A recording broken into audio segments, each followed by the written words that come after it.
Bom dia, Pro. Eu, Maria Luísa, juntamente com Raíssa e Antônio Neto, nós formamos o Grupo 4 e hoje nós vamos apresentar para a senhora um pouquinho sobre potencial elétrico. E o que seria potencial elétrico?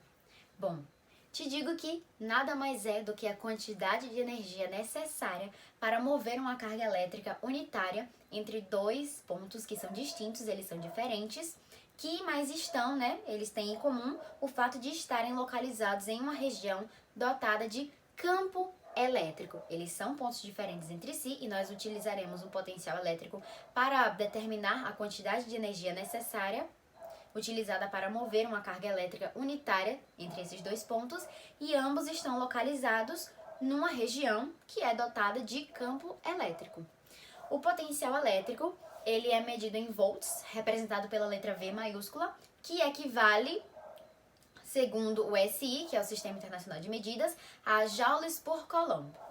Como eu já disse anteriormente, nós utilizamos os volts, que é representada pela letra V em explicações, contas, questões e cálculos, pela letra V maiúscula, volts, para nos referirmos ao potencial elétrico.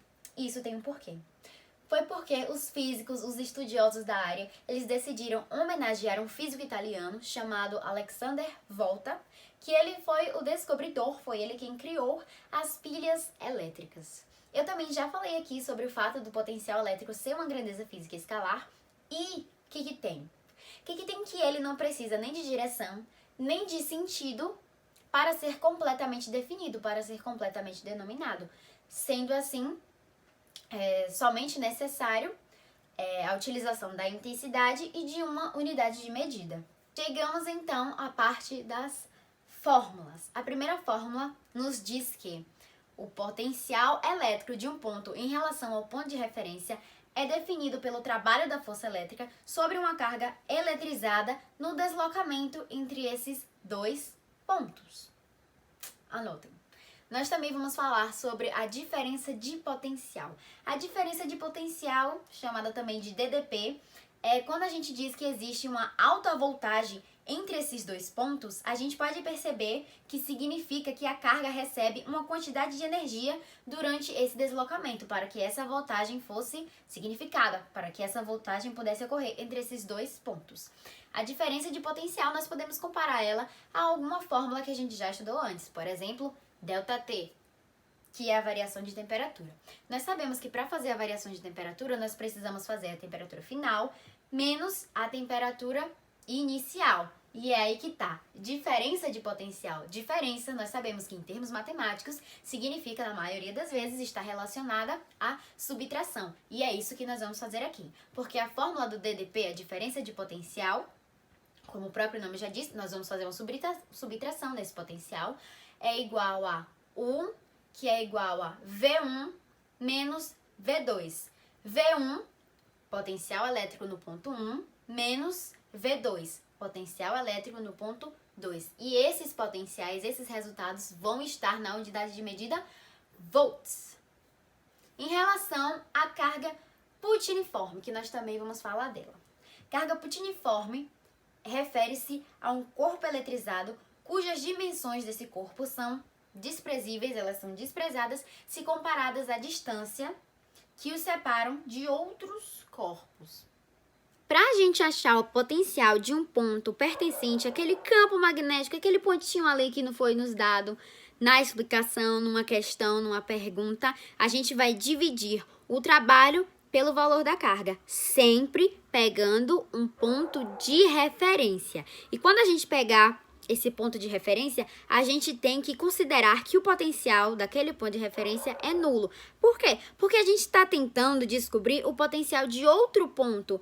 Por exemplo, na minha questão, ele está me pedindo para descobrir o potencial do ponto A, usando o ponto B como referência. Então, eu tenho que desconsiderar o potencial do ponto B, porque eu não quero o ponto B, eu quero o ponto A. Eu estou usando o ponto B para obter uma base, para obter a referência, porque se faz necessário nesse processo da minha conta. Então, a gente sempre tem que desconsiderar o potencial elétrico do ponto que a gente está usando como referência, se a gente quiser descobrir o valor de um outro ponto num determinado campo magnético.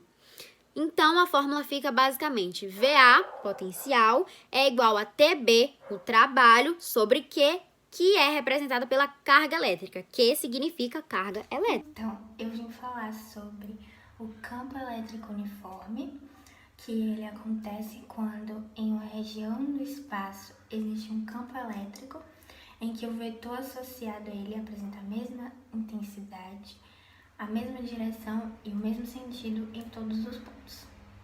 Esse tipo de campo ele é obtido com a aproximação de duas placas condutoras planas e paralelas eletrizadas com as cargas do mesmo valor absoluto e sinais contrários. E para fazer esse cálculo do campo elétrico em uma região uniforme, nós temos que usar o valor do campo elétrico calculado para uma placa plana, o valor do sigma, que é aquele símbolo, que ele corresponde à distribuição superficial da carga, e o valor do E, que corresponde à permissividade absoluta do meio, que ele está ligado à forma de como as cargas se distribuem no condutor.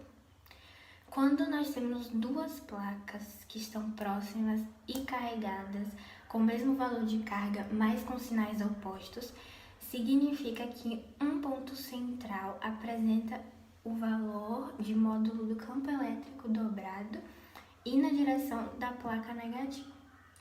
Uma aplicação do campo elétrico uniforme é a movimentação das cargas dentro dele, em que quando a gente coloca uma carga nessa região, vai haver uma movimentação que pode tender para a placa positiva ou para a placa negativa. E isso depende muito do sinal dessa carga. Nisso, a força elétrica acaba atuando sobre a partícula com a carga negativa, fazendo ela se movimentar para baixo, no sentido contrário às linhas do campo elétrico. E nessa situação que eu acabei de falar, pode ser usada a segunda lei de Newton, que aplica todas as forças atuantes sobre a partícula para se obter a expressão para a força resultante e tirar as conclusões necessárias. Bom, vou falar sobre os condutores em equilíbrio eletrostático. Ao ser eletrizado, um condutor elétrico tende a afastar as cargas elétricas o máximo que pode. Isso acontece porque o excesso de cargas tem exatamente o mesmo sinal, o que significa que as cargas se movimentam e se distribuem na superfície do condutor, seja ele maciço ou oco. Essa distribuição que eu citei acontece de forma desordenada na superfície do condutor, dizemos que ele está em equilíbrio eletrostático. Para que existam condutores em equilíbrio eletrostático, esse fenômeno deve apresentar as seguintes condições. O campo elétrico no interior do condutor deve ser nulo, e o potencial elétrico na parte externa do condutor deve ser o mesmo em todos os pontos. A informação importante é sobre o poder das pontas. A concentração de cargas elétricas é mais significativa em regiões pontiagudas, ou seja, mesmo que as cargas elétricas se situem na superfície do condutor, se ele tiver uma ponta em sua superfície, a maior quantidade de cargas elétricas estará exatamente nessa ponta. Baseado nessa teoria, temos em nosso cotidiano a utilização de para-raios que se encontram uma maior quantidade de cargas elétricas em suas pontas.